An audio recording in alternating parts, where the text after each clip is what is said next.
Okay, बहुत बहुत स्वागत है दोस्तों आप सभी का। आज की ये वीडियो बहुत ज्यादा इंपॉर्टेंट होने वाली है क्लास 12 के होम साइंस यानी कि गृह विज्ञान के सब्जेक्ट के लिए।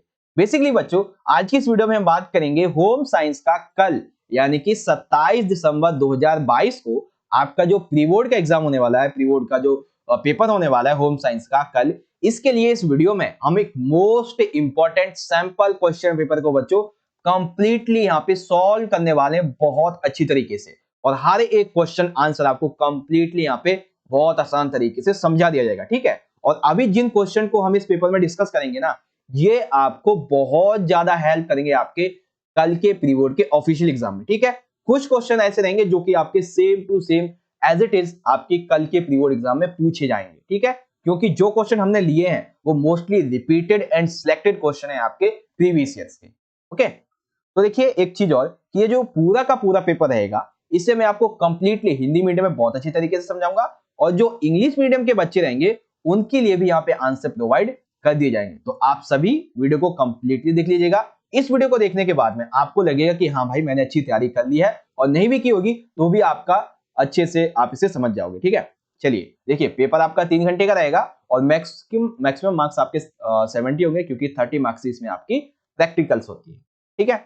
अब आपका जो पेपर है वो बेसिकली 3 सेक्शन में डिवाइड रहेगा, ए बी और सी, और जो टोटल क्वेश्चन है वो रहेंगे आपके 35। सेक्शन ए जो रहेगा इसमें आपके 1 से लेकर 18 तक बहुविकल्पीय प्रश्न यानी कि 1 मार्क्स के जो 18 क्वेश्चन वो आएंगे एमसीक्यू।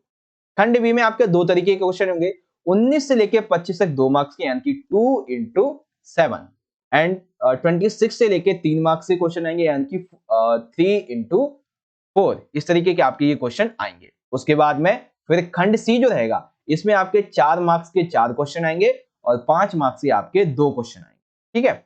अब कई बच्चे ये भी पूछते हैं कि सर जी हमें चॉइस मिलेगी या नहीं। ये एक स्वाभाविक सी बात है, क्योंकि हमें चॉइस तो चाहिए भाई। तो देखो चॉइस में आपको बता देता हूं, 2 मार्क्स के जो आपके क्वेश्चन आएंगे इनमें आपको 3 क्वेश्चन में चॉइस मिलेगी। 3 मार्क्स के जो आपके 4 क्वेश्चन आएंगे इसमें आपको 1 में चॉइस मिलेगी। 4 मार्क्स के जो क्वेश्चन है इसमें आपको 2 में चॉइस मिलेगी, और 5 मार्क्स का क्वेश्चन 1 में मिलेगी। तो टोटल अगर हम देख लें तो टोटल आपको यहाँ पे 7 चॉइसेस पूरे पेपर में मिलने वाली हैं।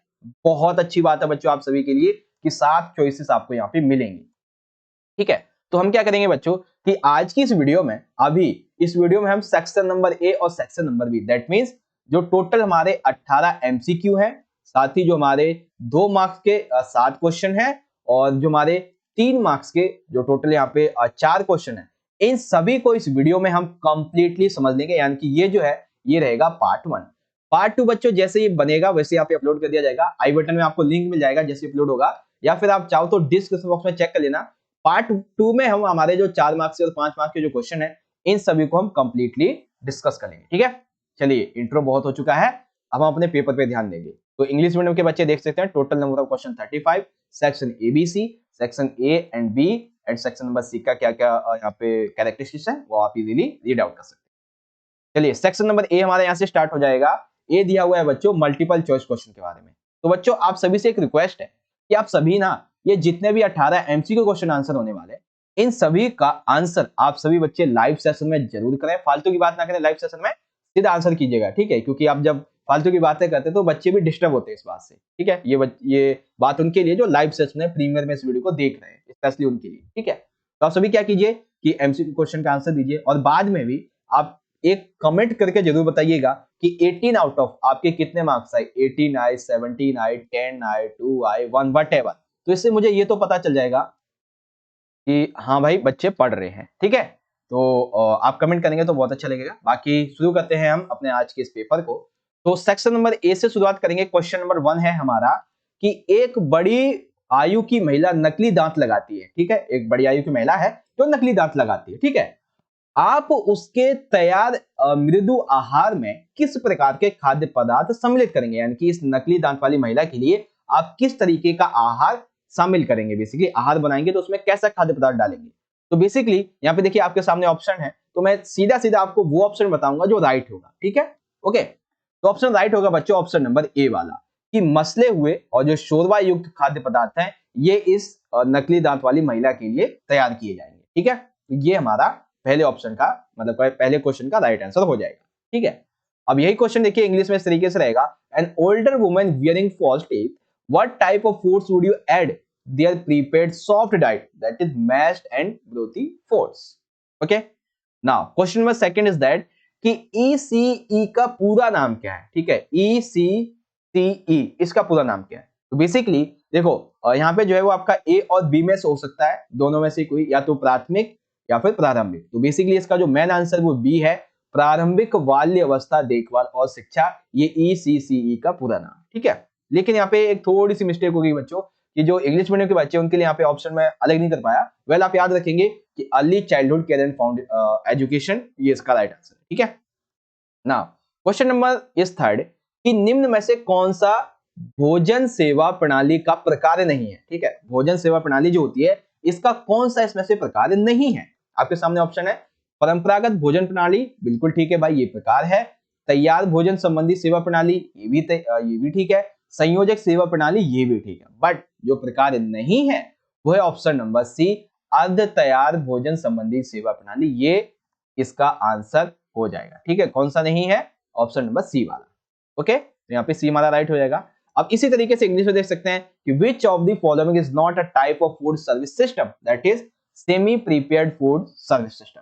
ओके, नाउ क्वेश्चन नंबर 4 कि उपभोक्ता के अधिकार में शामिल है। बेसिकली उपभोक्ता अधिकार एक अधिनियम भी आया था आपका जिसमें ये अधिकार बताए गए थे। तो वो अधिनियम जो है उसमें 2 मार्क्स का आपका एक क्वेश्चन बनेगा, अभी मैं आपको आगे समझाऊंगा जब 2 मार्क्स के क्वेश्चन आएंगे। तो देखेंगे उपभोक्ता के अधिकार में शामिल है, तो सबसे पहला है सुरक्षा का अधिकार, बिल्कुल ठीक है भाई, उसे कंज्यूमर जो है उसे सुरक्षा का अधिकार मिलना चाहिए। सूचित किए जाने का अधिकार, कोई भी घटना वगैरह घटती है उपभोक्ता के संबंध में, उसके अधिकार के संबंध में, तो उसे अधिकार मिलना चाहिए, मतलब उसे जो सूचना मिलनी चाहिए, ये भी ठीक है। शिकायत निवारण प्राप्त करने का अधिकार, यानी कि उसकी कोई शिकायत होती है तो कोई कोर्ट या फिर जो भी एनजीओ वगैरह है उसको ये मिलना चाहिए अधिकार की उसकी जो शिकायत है वो सुनी जाए और उसका संरक्षण भी किया जाए। ठीक है, निवारण किया जाए, तो ये भी राइट है। दैट मीन्स कि उपभोक्ता के अधिकार में उपरोक्त सभी शामिल हो जाएंगे। Okay, includes consumer rights, right to security, right to be informed, right to get grievance redressal, all of the above, D answer right हो जाएगा। ओके, नाउ क्वेश्चन नंबर 5 है, हमें मिलान करना है और फिर सही विकल्प का चयन करना है। तो सबसे पहला मिलान है बच्चों शोला शिल्प के बारे में।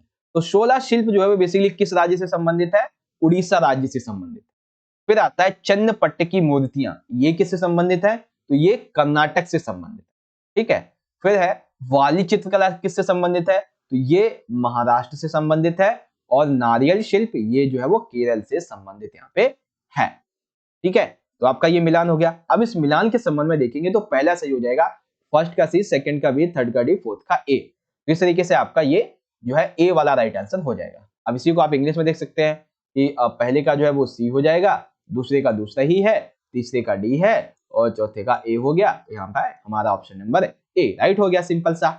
ओके बच्चों, चलिए क्वेश्चन नंबर 6 आ चुका है कि निम्न में से कौन सा भोजन बिगड़ने या नष्ट होने का कारक नहीं है। दैट मीन्स भोजन जब भी खराब होता है, जब वो नष्ट होता है या वो अच्छा नहीं होता है, तो उसमें क्या कारण नहीं होता है। तो इसमें यानी कि 3 कारण ऐसे होंगे जो कारण होते हैं। तो पहला कारण ये है कि भाई कीटों का आक्रमण, बिल्कुल ठीक है भाई, कि कीटों का जो आक्रमण है, यानी कि कीड़े वगैरह लग जाते हैं खाने में तो खराब हो जाता है। नमी ज्यादा पकड़ लेता है तो भी खराब हो जाता है, और पीड़क जो होता है, पेस्ट जो होता है, ये भी इसे खराब कर देता है। दैट मीन्स कि इसमें से भोजन बिगड़ने के लिए कौन सा कारक नहीं है, वो है नमक लगाना। ये कारक नहीं होगा भोजन के बिगड़ने का। ठीक है, तो आंसर क्या होगा हमारा, आंसर होगा option number B, which of the following is not a factor in good soils, that is to salt. Okay, ना क्वेश्चन नंबर 7। ओके, पहले यहाँ पे 2 बार क्वेश्चन टाइप हो गया क्वेश्चन नंबर, ठीक है कोई नहीं, आप यहाँ पे ध्यान दीजिएगा कि निम्न में से कौन सा विकल्प आतिथ्य सेवा के अंतर्गत नहीं आता है। ठीक है, आतिथ्य सेवा, दैट मीन्स कि which one of the following does not come under hospitality service। तो हॉस्पिटैलिटी सर्विस यानी कि जो आतिथ्य सेवा है इसके अंतर्गत कौन सा नहीं आता है। होटल, आप सभी को बताया होटल से ही तो हॉस्पिटैलिटी मैनेजमेंट चलता है, तो ये तो राइट है भाई।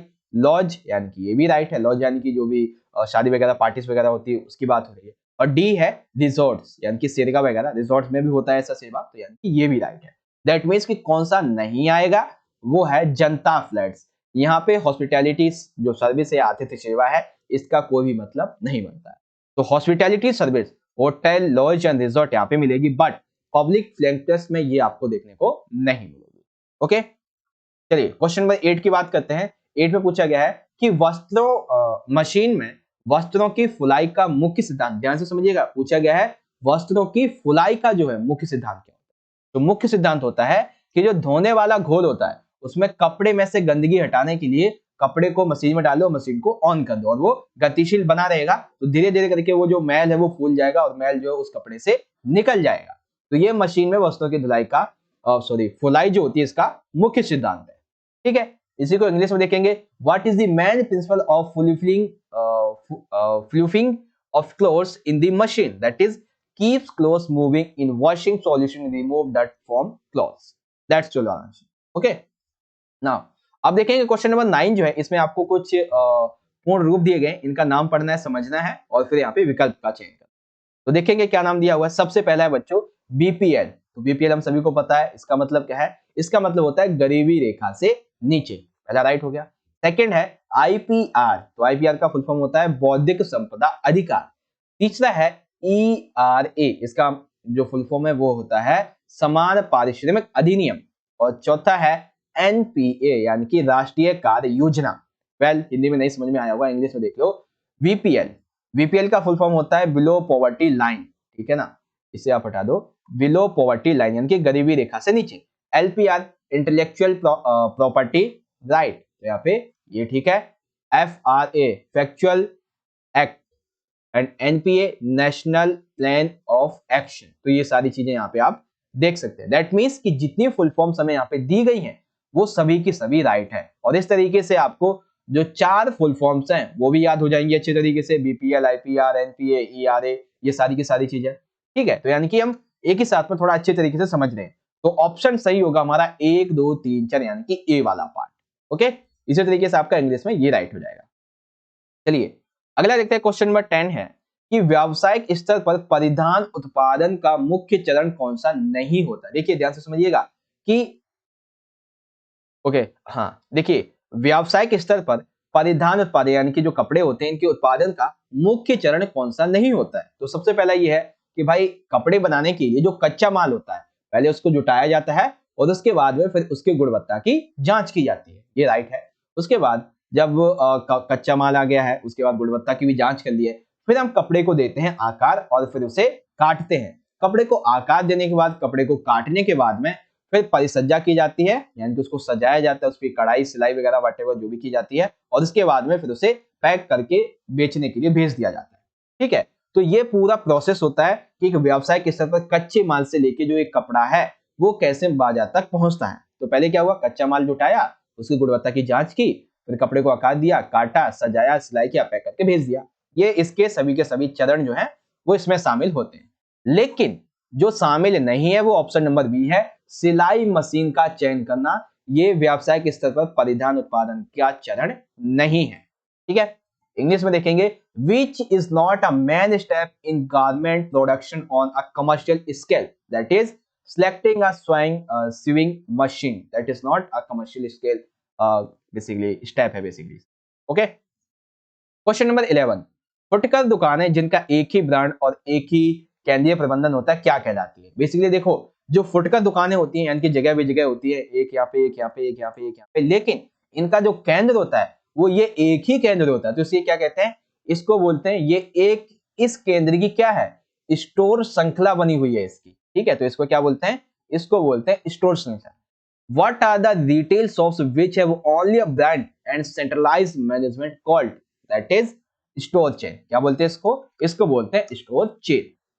क्वेश्चन नंबर 12 दिया हुआ है बच्चों कि महिलाओं ने जीन्स पहनना किस वर्ष में प्रारंभ किया था। दैट मीन्स ये एक ऐसा क्वेश्चन है पश्चिमीकरण के बारे में कि जो महिलाएं थी उन्होंने जीन्स पहनना कब शुरू किया था। तो ये किया था 1950 में। तो women started wearing jeans in church year, that is 1950। Okay, question number 13 दिया हुआ है बच्चों कि अति पोषण की समस्या के कारण में शामिल है। अति पोषण क्यों होता है, तो अल्प श्रम होता है, बिल्कुल ठीक है। गलत आहार पद्धति, आप खाना सही से नहीं खाते तो भी हो जाता है। व्यायाम आप नहीं करते तो भी हो जाता है। पैदल चलते नहीं, ये तो ठीक है, ये तो मतलब कि ये शामिल नहीं होगा इस संबंध में। दैट मीन्स पहला, दूसरा और तीसरा ये राइट हो जाएंगे। तो ऑप्शन नंबर जो ए है हमारा, अति पोषण की समस्या के कारण में, ए राइट हो जाएगा। इसी क्वेश्चन को इंग्लिश में देख सकते हैं, the case of problem of over nutrition is involve little level, long diet and no exercise, that is option number A यहाँ पे राइट हो जाएगा। ओके, तो ये अभी तक के 13 जो एमसीक्यू थे वो तो थे नॉर्मली। अब जो आपके 5 एमसीक्यू आने वाले हैं 14 से लेकर 18 तक के, ये रहेंगे केस आधारित यानी कि केस बेस्ड एमसीक्यू के बारे में। तो केस बेस्ड आपका एमसीक्यू इस तरीके से दिए हुए हैं, पहले हम पढ़ लेते हैं इसको, यहां से लेके इतना दिया हुआ है, इसे हम पढ़ लेते हैं, उसके बाद आंसर करेंगे। तो आर्थिक विकास हर व्यक्ति की इच्छा होती है, इस इच्छा को पूर्ति में उद्यमिता महत्वपूर्ण भूमिका निभाते हैं। उद्यमिता व्यक्ति में ऐसा गुण भरती है कि वह उद्योग जगत का सूत्रधार बनकर अपने व देश के आर्थिक विकास में भागीदार साबित होता है। एक उद्यमी नए विचारों को वास्तविकता का रूप देता है, वह संसाधनों को अपनी कुशाग्र बुद्धि से जुटाता है और उसे जीवन का लक्ष्य बनाता है। पेटीएम कंपनी के संस्थापक त्रियशेखर शर्मा उद्यमी का एक उदाहरण है। उन्होंने यह जान लिया कि भविष्य में लेन देन डिजिटल रूप से किया जाएगा, इसीलिए उन्होंने इंटरनेट की इस दुनिया में अपने ऐप का आविष्कार कर दिया। ठीक है, तो ये पूरी की कहानी है किसके संबंध में, जो उद्यमिती होते हैं यानी कि बेसिकली जो उद्योगपति होते हैं, जो मालिक होते हैं बड़े बड़े फैक्ट्रीज के, बड़े बड़े कंपनियों के, तो उनके बारे में बात की गई है। तो एक एक करके इनके क्वेश्चन को समझेंगे। तो पहला क्वेश्चन है बच्चों कि सामाजिक उद्यमिता की सफलता को किसके द्वारा आंका जा सकता है। दैट मीन्स बेसिकली जो भी उद्योगपति होता है तो हम उसे कैसे आंकेंगे कि ये सफल हो रहा है, तो कैसे आंकते हैं भाई, हम मापते हैं उसे आर्थिक लाभ के द्वारा, उसे कितना आर्थिक लाभ हो रहा है इसके द्वारा मापते हैं। तो why which company is success of social and entrepreneurship measured, that is economic benefits. Okay, question number 15, एक उद्यमों में अपने उद्देश्यों को प्राप्ति के लिए क्या होना आवश्यक नहीं है। दैट मीन्स एक जो उद्यम है उसके लिए अगर सफल होना है या उद्देश्य प्राप्त करना है तो उसके लिए क्या नहीं होना चाहिए। तो पहले ये समझना होगा क्या होना चाहिए। तो एक उद्योग का उद्देश्य प्राप्त करने में, उसे अपना लक्ष्य प्राप्त करने के लिए हर एक व्यक्ति को सकारात्मक, उसके पास में सकारात्मक दृष्टिकोण होना चाहिए, संतुष्टि होनी चाहिए और आर्थिक लाभ मिलना चाहिए। अब जो नहीं होना चाहिए वो है अभिमान। अभिमान नहीं होना चाहिए कि जैसे मेरी वस्तु है तो मेरी ही वस्तु रहेगी, हम तो ऐसा कर ही लेंगे, हमें भरोसा है, हम ये कर लेंगे, हम वो कर लेंगे, ऐसा नहीं होना चाहिए। एक सकारात्मक दृष्टिकोण रखो, अच्छी बात है, लेकिन अभिमान मत करो। ठीक है, एक होता है ना कि मैं पढ़ सकता हूं, ये मेरी सकारात्मक दृष्टिकोण है, ये मेरा स्वाभिमान है, लेकिन मैं ही पढ़ सकता हूं, ये अभिमान है। ये एक बहुत बड़े अभिनेता जो थे उन्होंने कहा था, आपको याद भी होगा उस हीरो का नाम। तो what is not necessary in an enterprises to achieve its objective. So positive outlook, satisfaction and economic benefits is involved but not involved, that is pride. Option number B. Question number 16 कि निम्न में से कौन सा एक सफल उद्यमों का उदाहरण नहीं है, यानी कि जो सफल उद्योगपति हैं, सफल जो बिजनेसमैन हैं, इनमें से कौन सा सही नहीं है। तो श्रीमान नारायण मूर्ति, ये भी ठीक है। धीरूभाई अंबानी, आप सभी को पता है, ये भी राइट है। श्रीमान जे.आर.डी. टाटा, ये भी राइट है। अब जो राइट नहीं है वो है श्रीमान मोरारजी देसाई, क्योंकि श्रीमान मोरारजी जो देसाई है वो कोई उद्यमी नहीं, बल्कि ये क्या थे, ये एक राजनीतिक लेवल पे क्या थे, ये नेता थे बेसिकली। ठीक है, कोई बड़े उद्योगपति या बिजनेसमैन नहीं थे, या कोई एंटरप्रेन्योरशिप नहीं थी इनकी, बेसिकली कोई कंपनी वगैरह नहीं थी, ये क्या थे, ये नेता थे एक तरीके से। ठीक है, तो which one of the following is not an example of successful enterprises, that is Morarji Desai. Now question number 17 is that कि निम्न में से कौन सा कथन गलत है। तो हमें इसमें से चुनना है कथन जो गलत है। बेसिकली यहाँ पे क्या बताया गया है कि जो भी उद्योगपति होते हैं, ठीक है, जो भी उद्यमपति होते हैं, उद्योगपति, बड़े बड़े बिजनेसमैन वगैरह, इनकी सफलता के बारे में है कि एक उद्योगपति को जोखिम उठाने का गुण होना चाहिए, यानी कि उसे रिस्क लेना आना चाहिए। वो है ना कि अगर रिस्क नहीं लोगे तो आप उसी जगह पे खड़े रहोगे, अगर रिस्क लोगे तो हो सकता है कि आप उस जगह से थोड़ा नीचे आ जाओ, लेकिन उससे सीखोगे और अगर सफल हो गए तो आप बहुत आगे चले जाओगे। ठीक है ना, तो रिस्क तो लेना बनता है, ये बिल्कुल ठीक है। एक उद्यम की सफलता के लिए संप्रेषण कौशल आवश्यक है, यानी कि वो लोगों को अपनी बातों को समझा सके, लोगों की बातों को समझ सके, अपने कार्य को और ज्यादा बढ़ा सके, तो ये भी आ जाता है।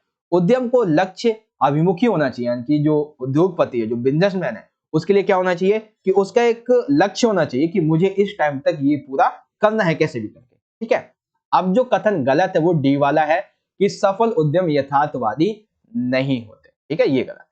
Which of the following is statement is incorrect? तो A, B, C is correct, but D is incorrect. Okay, ये कंप्लीट हो गया। उसके बाद में आ जाता है क्वेश्चन नंबर 18 कि ग्रामीण भारत में टिकाऊ पद्धति परियोजना में कौन सी सेवाएं प्रदान की गई। ठीक है, यानी कि ग्रामीण भारत में टिकाऊ विकास पद्धति परियोजना के संबंध में कौन सी सेवाएं दी गई हैं। तो यहाँ पे आप देखोगे कौन सी सेवा दी गई है, ये रही ई वाली, यानी कि ए है ई नियंत्रित सेवाएं, ये दी गई है बेसिक। ठीक है, अब आप कहोगे सर जी रोजगार सेवाएं, कृषि सेवाएं, सामुदायिक सेवाएं ये भी तो आ सकती है, लेकिन नहीं, आपकी किताब के अकॉर्डिंग टिकाऊ विकास की पद्धति के संबंध में राइट है ऑप्शन नंबर ए वाला। ओके, उसके बाद what service were provided in Tikaru method project in rural India. E control service हो जाएगा बेसिकली यहाँ पे। ठीक है, यहाँ पे वैसे सस्टेनेबल डेवलपमेंट होना चाहिए था। ठीक है, यहाँ पे क्या होना चाहिए था, what service were provided in the sustainable development in rural India, इस तरीके से होना चाहिए था, तो ए राइट हो जाएगा। ठीक है, तो बच्चों यहाँ पे सेक्शन बी अब हमारा स्टार्ट होगा, लेकिन इससे पहले आप मुझे कमेंट बॉक्स में जरूर बताएंगे 80 आउट ऑफ आपके टोटल कितने मार्क्स आए हैं। ठीक है, ताकि मुझे पता तो चले कि हाँ भाई बच्चे किस तरीके से आंसर कर देते हैं, उन्हें क्या क्या समझ में आया है। ठीक है, तो एक बार ये जो अभी तक का हमने पेपर देखा है इसको मैं आपको दोबारा दिखा देता हूँ, ताकि आप जो है अच्छे तरीके से समझ जाओ सारी के सारी चीजें।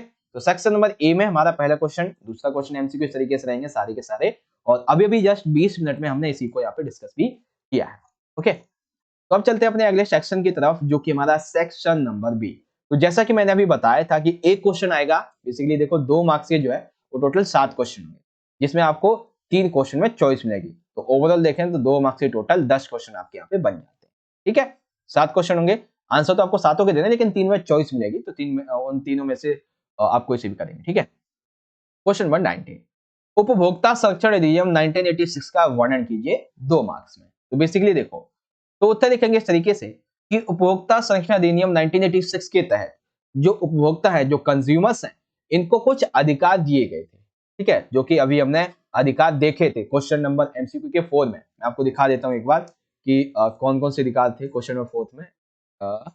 ये रहे, देखो ये कुछ अधिकार थे, 3 तो मैंने आपको ये बता दिया, आप चाहें तो इन अधिकारों को उसमें लिख सकते हैं। ठीक है, अब देखते हैं क्वेश्चन कहां चला गया। हाँ ठीक है, तो कुछ अधिकार जो है वो दिए गए थे, 6 दिए गए थे, जिसमें से 3 मैंने आपको बता ही दिए हैं। उपभोक्ता अधिकार बेसिकली वे अधिकार होते हैं जो कानूनी रूप से उपभोक्ता हितों की सुरक्षा के लिए प्रदान किए जाते हैं अथवा किए जाने चाहिए। दैट मीन्स उपभोक्ता अधिकार का मतलब क्या हो गया, उपभोक्ता अधिकार का मतलब ये हो गया कि ये ऐसे अधिकार हैं जो किसी उपभोक्ता को, कंज्यूमर को मिलने चाहिए उसके हितों की रक्षा करने के लिए। ठीक है, इन अधिकारों की रचना यह सुनिश्चित करने के लिए की गई है कि सभी उपभोक्ताओं को उचित गुणवत्ता पूर्ण वस्तुएं और सेवा उचित कीमतों पर प्राप्त हो सके। यानी कि ये जो उपभोक्ता संरक्षण अधिनियम आया था, इसमें टोटल उपभोक्ताओं को 6 अधिकार दिए गए, उपभोक्ता अधिकार, और इसमें यह भी कहा गया कि ये अधिकार इसलिए दिए जा रहे हैं ताकि उपभोक्ताओं को एक अच्छी गुणवत्ता वाली वस्तु सेवा मिल सके और एक उचित कीमत पे। अगर ऐसा नहीं होता है, ठीक है, कोई आपको जैसे मान लेते 10 रुपए की पानी की बोतल है और आपको वो नॉर्मली 20 रुपए की देता है, या फिर कोई भी वस्तु 100 रुपए की है वो आपको 150 रुपए में दे रहा है, तो आप इसके खिलाफ कंज्यूमर कोर्ट में जाके एक याचिका दायर कर सकते हैं कि आपको वो उचित कीमत पे वस्तु नहीं दे रहा है, तो आप चाहे तो उसके लिए कंप्लेंट कर सकते हैं कंज्यूमर कोर्ट में। तो यही चीज यहाँ पे बताई गई है, और आजकल के टाइम पे ये बहुत ज्यादा चल रहा है। ठीक है, बेसिकली जो ऐसी जगह होती है जहाँ पे संसाधन उपलब्ध नहीं हो पाते हैं, वहां पे ये चीज देखी जाती है कि आपको 10 रुपए की चीज जो वो 15-20 रुपए में देखने को मिलती है। ठीक है, तो ये है हमारा उपभोक्ता संरक्षण अधिनियम 1986। अब इसी क्वेश्चन को आप देखिए इंग्लिश मीडियम में पढ़ लीजिए कि describe the consumer protection act 1986।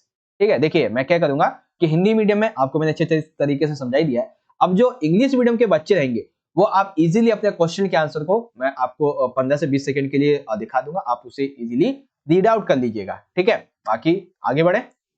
आता है क्वेश्चन नंबर 20 में पूछा गया है बेटी बचाओ बेटी पढ़ाओ योजना के कोई 4 उद्देश्य लिखिए। ठीक है, तो ये क्वेश्चन आपसे 3 मार्क्स में या 4 मार्क्स में भी पूछा जा सकता है। तो मैं आपको इस तरीके से बताऊंगा कि जब 3-4 मार्क्स से पूछा जाएगा तो जितना आंसर अभी आपको बताऊंगा आप उतना लिख देना पूरे मार्क्स में।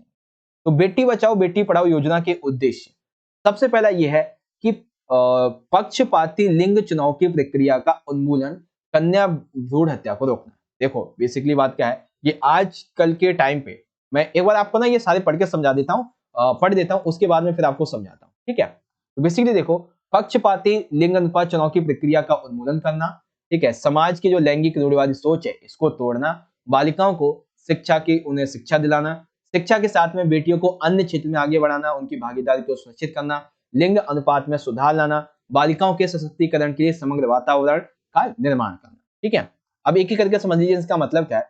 तो बेसिकली आजकल के टाइम पे हमारे समाज में बहुत ज्यादा लड़के और लड़कियों में भेदभाव किया जाता है। ठीक है, क्योंकि समाज में लैंगिक रूढ़िवादी सोच बन चुकी है। ठीक है, यानी कि वहां पे लिंग अनुपात जो है बहुत ज्यादा कम है। आज के टाइम पे अगर आप देखोगे तो पूरे वर्ल्ड लेवल की अगर मैं बात करूं तो लिंग अनुपात जो है वो कितना है, वो तकरीबन एक सेकंड, हाँ, प्रति 1000 पुरुषों पर 990 महिलाएं हैं, जिसमें से कुछ जगह ऐसी है जहाँ पे ज्यादा है, जिसमें से कुछ जगह ऐसी जहाँ पे कम भी है। तो ये जो लिंग अनुपात है, ठीक है ना, कैसा लिंग अनुपात, महिला और पुरुषों की संख्या का इक्वल ना होना, तो इसे इक्वल बनाना है। साथ ही समाज ने ये जो अपनी रूढ़िवादी सोच बना रखी है ना कि महिलाएं केवल घर का काम करेंगी, उनके उनके जो काम है वो घर ही तक सीमित होते हैं, उनके समाज में नहीं निकलना चाहिए। ठीक है, तो ऐसी जो सोच है उसको तोड़ना है। साथ ही कुछ ऐसे असामाजिक तत्व होते हैं समाज में, परिवार में, जो कि कन्या भ्रूण हत्या कर देते हैं। दैट मींस जैसे वो पहले जो लिंग परीक्षण करवा देते हैं कि पेट में लड़की है लड़का है, जो कि गैर कानूनी है, अगर करवा भी लेते उन्हें पता चलता है लड़की, तो उसको मतलब बेसिकली गध में उसे मरवा देते हैं। ठीक है, साथ ही समाज में बालिकाओं को शिक्षा नहीं दी जाती है, बेटियों को शिक्षा नहीं दी जाती है। तो बेटी बचाओ बेटी पढ़ाओ का यही मेन उद्देश्य है कि बालिकाओं को शिक्षा दिलानी है और उनको यह सुनिश्चित करना है कि वो शिक्षा के अलावा जो अन्य क्षेत्र हैं उसमें भी आगे बढ़े, जिससे कि वो समाज में अपने लिए एक अच्छा वातावरण तैयार कर सके। ठीक है, तो ये सारी की सारी चीजें हैं बेटी बचाओ बेटी पढ़ाओ के उद्देश्य के बारे में। अब ये जो पॉइंट है इसे आप अपने तरीके से आसान तरीके से लिख सकते हैं। ठीक है, आप अपने तरीके से इसे चाहो तो ढाल सकते हो। ओके, अब इन्हीं क्वेश्चन को आप इंग्लिश में देख सकते हैं। ये जो क्वेश्चन था हमारा कि right any 4 objectives of Beti Bachao Beti Padhao scheme, यहाँ पे option A B C D E and F, आप इन सभी पॉइंट को इजीली रीड आउट कर लीजिए और बाकी आप इजीली समझ सकते हैं। मैंने आपको हिंदी में तो समझा ही दिया है और इंग्लिश में आप समझ लीजिएगा। Okay, question number 21, ISI mark की महत्वता स्पष्ट कीजिए। आज के टाइम पे बच्चों आप बहुत ज्यादा जो भी नई वस्तुएं खरीदते होंगे, लाइक इलेक्ट्रॉनिक गैजेट्स वगैरह हो गए, तो इसमें आपको ISI का मार्क जरूर मिलता होगा। तो क्या है ये, इसका महत्व क्या है, ये मैं समझा। बेसिकली ये ISI जो मार्क है यह BSI यानी कि भारतीय, ठीक है ना, क्या है, भारतीय मानक ब्यूरो का प्रमाणन चिन्ह है। दैट मीन्स भारतीय मानक ब्यूरो का एक प्रमाण चिन्ह है कि यह मानक चिन्ह कई खाद्य पदार्थों पर लगाया जाता है, जैसे कि नमक, ठीक है, और पैकेज वाला जो पेयजल होता है, ठीक है, संशोधित जो खाद्य पदार्थ होते हैं, कैंडी टॉफी हो गए, बच्चों का जो दूध का पाउडर है ये हो गए, और ये अन्य पदार्थों पर भी पाया जाता है, जैसे कि बिजली के उपकरण, प्रेशर कुकर, साबुन, डिटर्जेंट, पेंट, सीमेंट, सरिया, ये सारी चीजें। तो इससे ये पता चलता है कि ये जो ISI मार्क है ना, ये बेसिकली भारतीय मानक ब्यूरो के द्वारा ये बताया गया है कि ये पूरी तरीके से सुरक्षित है, और इसमें यदि कोई भी गलती होती है तो वो जो ऑनर है, वो जो कंपनी का ऑनर है, वो उसकी भरपाई करेगा और वो उसे वापस लेके आपको एक नया देगा। लेकिन पहली बात तो ये है कि किसी भी चीज में कुछ खराबी होगी नहीं। ठीक है, तो ये आ जाता है। एक नोट है बेसिकली, ये जो BIS है इसको पहले ISI यानी कि भारतीय मानक संस्थान के नाम से जाना जाता था। ठीक है ना, तो ये एक नोट था बेसिकली। तो आप समझ गए ना कि ISI जो मार्क है इसका यहाँ पे मतलब क्या है और बेसिकली ये उपयोग कहाँ कहाँ पे होता है, सारी के सारी। ओके, अब देखिए दूसरा क्वेश्चन इसी में अथवा में दिया हुआ है कि वस्त्रों के पैकेज बनाने का कार्य मुख्यतः किन प्रकार से किया जाता है, उदाहरण सहित लिखिए। ठीक है, तो वस्त्रों के पैकेज बनाने का जो पूरा का पूरा कार्य है वो कई तरीके से किया जाता है, देखेंगे। इसमें से सबसे पहला ये है कि hanger pack coat, that means जिसमें जैकेट, सूट, बच्चों के जो परिधान है वो सभी इसमें शामिल हो जाते हैं। ठीक है, तह लगाकर हैंगर पैकेट यानी कि ट्राउजर्स हो गए, पैंट्स, पजामा, ये चीजें इसमें आ जाती हैं। फिर तह लगाकर पैक यानी कि कमीजें, टी शर्ट, ट्रैक सूट, ये सभी चीजें इस तरीके से आती है। तो वस्त्रों को पैकेज बनाने के लिए कार्य में हैंगर पैक और तह लगाकर हैंगर पैक और तह लगाकर पैक करना, ये सारी चीजें इसमें शामिल होते हैं। बेसिकली सिंपल सिंपल से 3-3 पॉइंट है, आप इजीली समझ लेना। ठीक है, ये हो गया। अब इसी क्वेश्चन को आप इंग्लिश में देख सकते हैं कि ISI explain the importance of mark.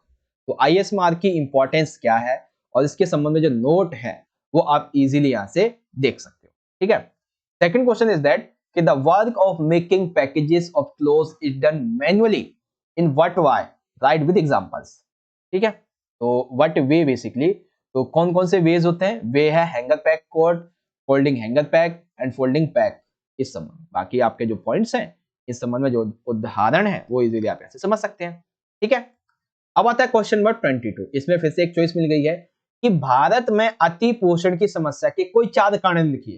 तो भारत में अति पोषण की समस्या के बहुत से कारण हैं, जिसमें से देखिए बेसिकली 2 मार्क्स का क्वेश्चन है। अगर ये क्वेश्चन आपसे 3 मार्क्स में पूछा जाए या 4 मार्क्स में पूछा जाए तो आप ये जो पूरा का पूरा आंसर है ना, ये जो आपको मैं 7 पॉइंट बता रहा हूँ, ये पूरे के पूरे लिख देना। जब 2 मार्क्स में पूछा जाएगा तो आप ज्यादा से ज्यादा 4 पॉइंट लिखिएगा। ठीक है, तो इसलिए मैं क्या करता हूँ कि हर एक क्वेश्चन का आंसर ना, देखो मेरा बेसिकली मेन कॉन्सेप्ट ये है कि आपके पास में टाइम कम है और मैं ये चाहता हूँ कि आपको ज्यादा से ज्यादा आपको नॉलेज दे सकूं कम से कम टाइम। तो इसलिए मैं क्या करता हूं कि 2 मार्क्स से क्वेश्चन में भी मैं आपको इतने पॉइंट बता देता हूं कि अगर वो 2 मार्क्स का क्वेश्चन आपका 4 मार्क्स में आ जाए, 3 मार्क्स में आ जाए, तो भी आपको एक ही वीडियो में जो आंसर बताया गया है आप उसे लिख देना, पूरे मार्क्स मिलेंगे। ठीक है, तो आप अपने तरीके से बांट लीजिएगा। 2 मार्क्स में तो 3 से 4 पॉइंट लिखें, 3 मार्क्स का तो 5 से 6 लिखें, 4 का तो 7 से 8 लिखें। ठीक है, हाँ, तो हम बात कर रहे थे कि भारत में अति पोषण की समस्या का कारण। सबसे पहला कारण है बच्चों आहारी पद्धतियों और जीवन शैली में बदलाव, यानी कि हमारी खाने की जो पद्धतियां हैं, हमारी जो जीवन शैली है वो बदलती जा रही है। कैसे? आजकल के टाइम पे जो लोग हैं वो मेहनत कम करने लगे हैं, क्योंकि आप सभी को पता है आजकल तो खाना वगैरह भी जो वो ऑनलाइन ऑर्डर करो, सारी चीजें ऑनलाइन ऑर्डर करने पे आपके घर ही चल कर आ जाती है। ठीक है, यातायात के दूरगामी साधनों पर निर्भर रहते हैं। दैट मीन्स आज के टाइम पे आप जो है वो बाइक और स्कूटीज, कार्स, इन सभी पे जो ज्यादातर लोग जो है वो निर्भर रहने लगे हैं। आजकल के टाइम पे साइकिल और पैदल चलना तो लोग भूल ही गए हैं। ठीक है, बच्चे जो है वो बाहर मैदान में खेलने नहीं जाते हैं, साथ ही जो है वो लोग कम पैदल चलते हैं, जिनसे उनकी कैलोरी बहुत कम बर्न होती है और वो खाना इतना खाते हैं ज्यादा कैलोरी का, जिससे उनके अंदर फैट बढ़ जाता है और बेसिकली ये अति पोषण का कारण बनता है। घर के बाहर की सारी गतिविधियों को कम कर देते हैं, जैसा कि मैंने आपको बताया खाना वगैरह ऑर्डर करके घर पे ही मंगा लेते हैं। लोग जो है वो संशोधित खाद्य पदार्थ, तले खाद्य पदार्थ, अल्पाहार जैसे कि स्नैक्स हो गए, ठीक है, और जो पश्चिमी संस्कृति के खाद्य पदार्थ है, चाउमीन, मोमोज, फिंगर वगैरह, ये सारी चीजें खाने लगे हैं, जिससे कि उनका फैट अंदर ही अंदर बढ़ता जाता है और वो अति पोषण के शिकार होते हैं।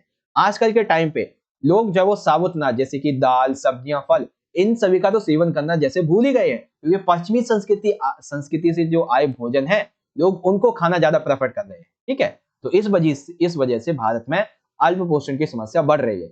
एक वो टाइम अति पोषण की एक वो टाइम था बच्चों जब 1967 से पहले अकाल पड़ा हुआ था भारत में, तब वो भारत में चल रहा था अकाल, यानी कि जिसे हम कह सकते हैं अल्प पोषण की बीमारी। लेकिन अभी के टाइम पे हमारे भारत में वर्तमान में 2022 की बात करें तो अभी के टाइम पे जो बीमारी चल रही है वो अतिपोषण की समस्या है, यानी कि लोग जो है वो ऐसा खाना खाते हैं जिनसे उनको पोषण नहीं मिलता है, उनके अंदर फैट, अनदर जो इनकरेक्ट मटेरियल्स होते हैं वो उनकी बॉडी में जमा हो जाते हैं। ठीक है ना, तो ये चीजें हैं इसमें। ओके, तो भारत में अतिपोषण की समस्या के ये कारण है।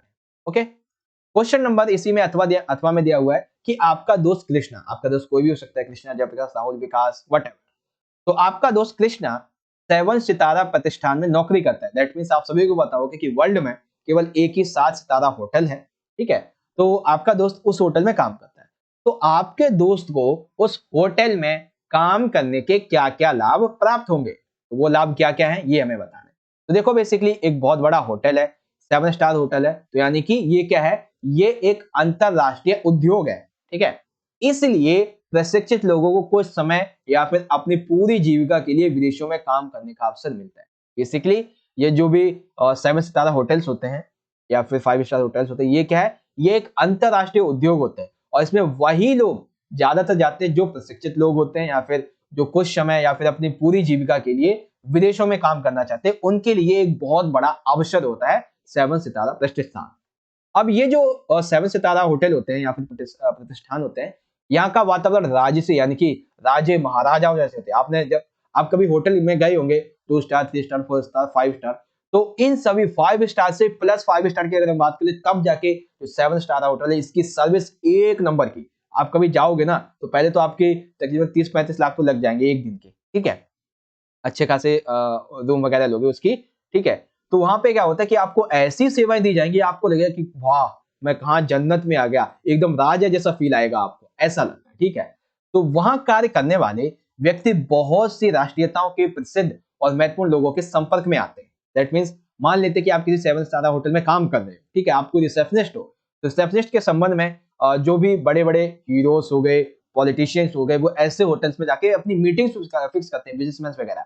तो जब वो आते हैं तो आपका उनके साथ में एक इंटरेक्ट बनता है, आपको उन्हें जानने का मौका मिलता है, ठीक है।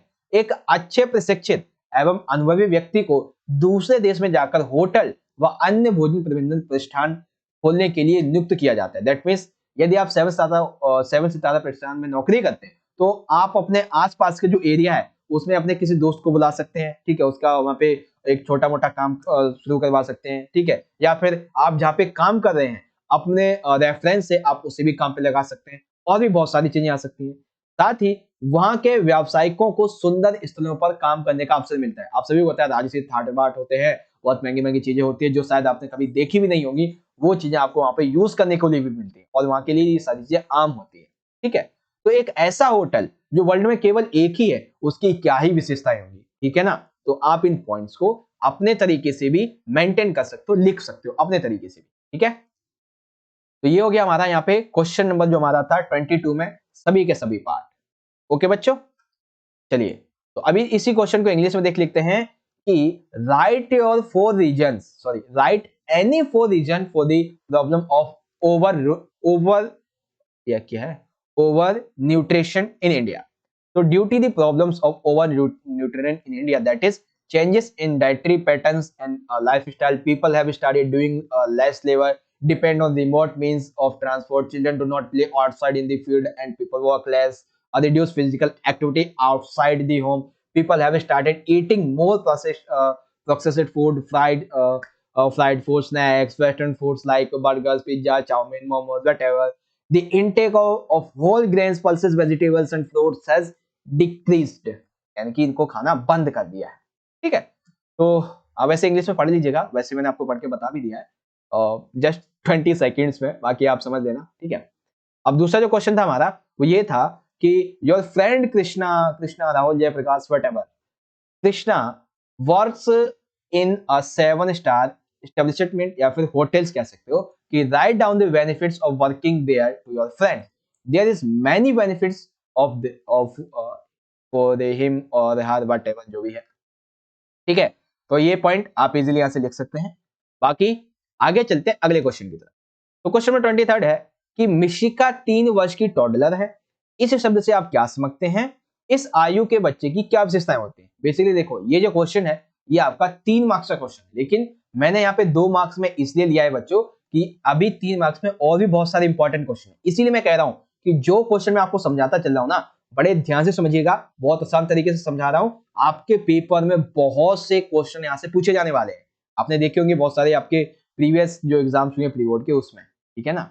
तो बेसिकली टॉडलर शब्द, इस शब्द की उत्पत्ति उम्र के छोटे बच्चों की फुदक कर चलने की प्रवृत्ति से हुई है। दैट मींस आप सभी को पता है छोटे उम्र के बच्चे जो बेसिकली कुछ 1 से 2 साल के बीच के होते हैं, मतलब सॉरी 0 से लेकर 3 साल के बीच के होते हैं, तो इस संबंध में वो जो बच्चा होता है टॉडलर जो होता है वो क्या करता है, फुदक फुदक के चलता है, इनके घुटनों के बल चलता है, कभी गिरता है कभी उठता है, तो ये सारी चीजें, ठीक है। तो उसी को टॉडलर बोलते हैं। इसकी बहुत सारी विशेषताएं होती हैं। पहली विशेषता ये है कि इस आयु में बच्चे की गतिविधियां और अनुभव जो है वो बढ़ने लगते हैं। दैट मीन्स इस समय जो है वो बच्चा जो है वो अपनी शारीरिक गतिविधियां थोड़ा और करने लगता है, यानी कि वो थोड़ा ज्यादा चलने लगता है, फुदकने लगता है, ठीक है, बातें करने लगता है, बोलने लगता है, देखने लगता है और सारी चीजों को मतलब अपनी गतिविधियां बढ़ाने लगता है, पे अपने जो अनुभव होते हैं उनको समझने लगता है। बच्चा अनौपचारिक और छोटी सामूहिक गतिविधि को कर पाता है, यानी कि अपने लिए कुछ कुछ वो नॉर्मली जो गतिविधियां होती है उनको कर भी पाता है।